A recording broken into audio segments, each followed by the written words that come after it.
Quand l'histoire fait date. Each evening we have on the local cultural channel, Tevere Cultural, some very interesting offers. One of them is a docu-series I have already 4 or 5 notes on. Quand l'histoire fait date, dates that make history, something like that. The translation is there.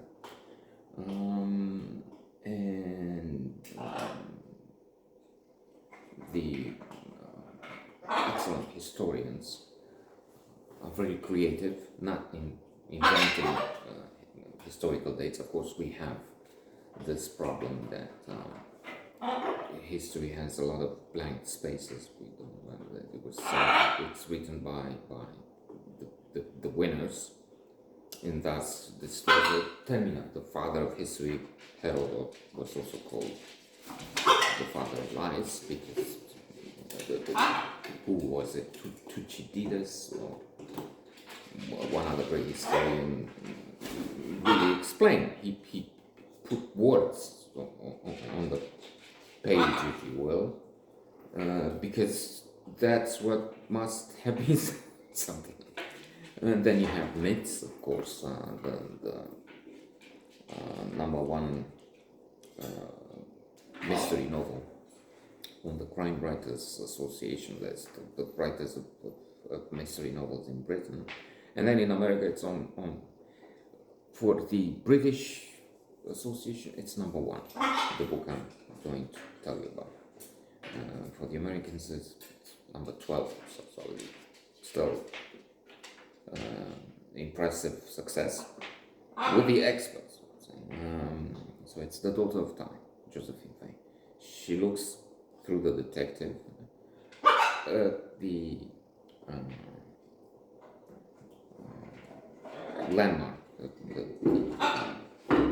crimes of Richard III.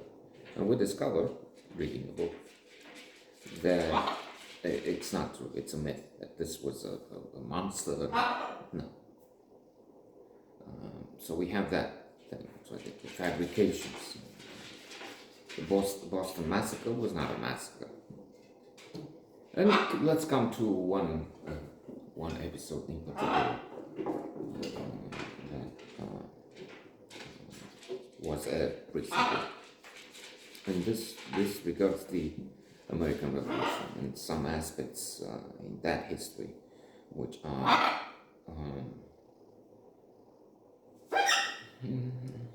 not, we don't know, we're not looking at falsehoods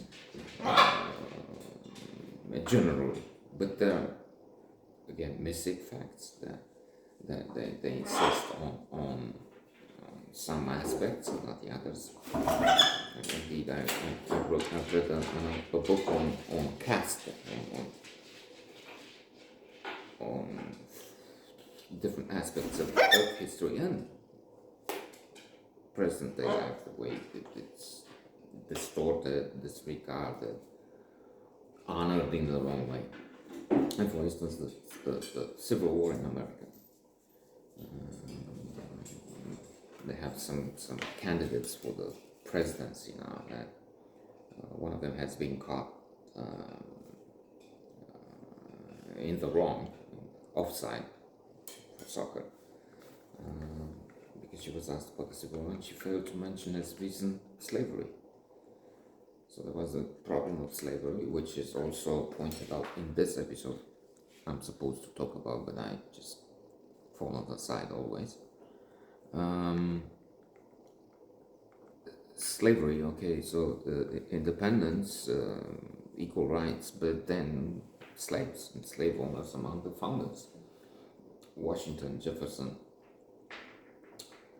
and slaves up to the Civil War. And beyond that, unequal rights, if you will, discrimination, and marches and conflicts to get that. And even now, the book I was referring highlights the fact that, okay, if in Germany it's illegal to to do anything with Nazi symbols. I mean, to promote,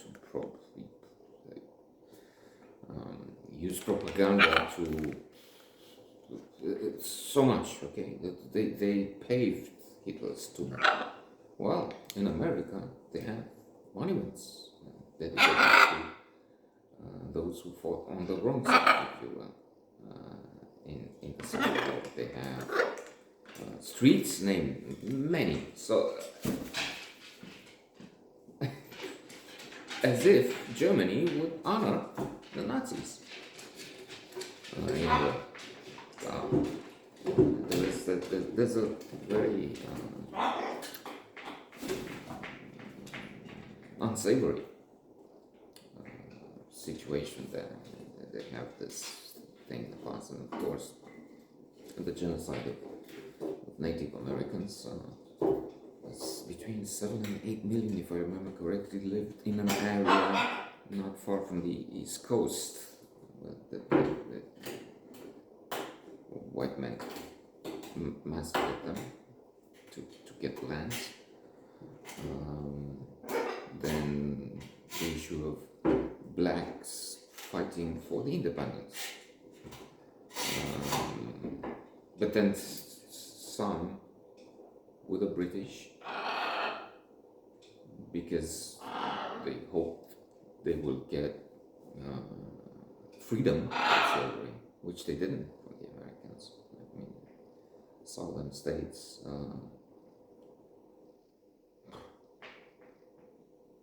abused millions of them. So there is the glorious aspect, but there is also this very disgusting side that we need to be aware of.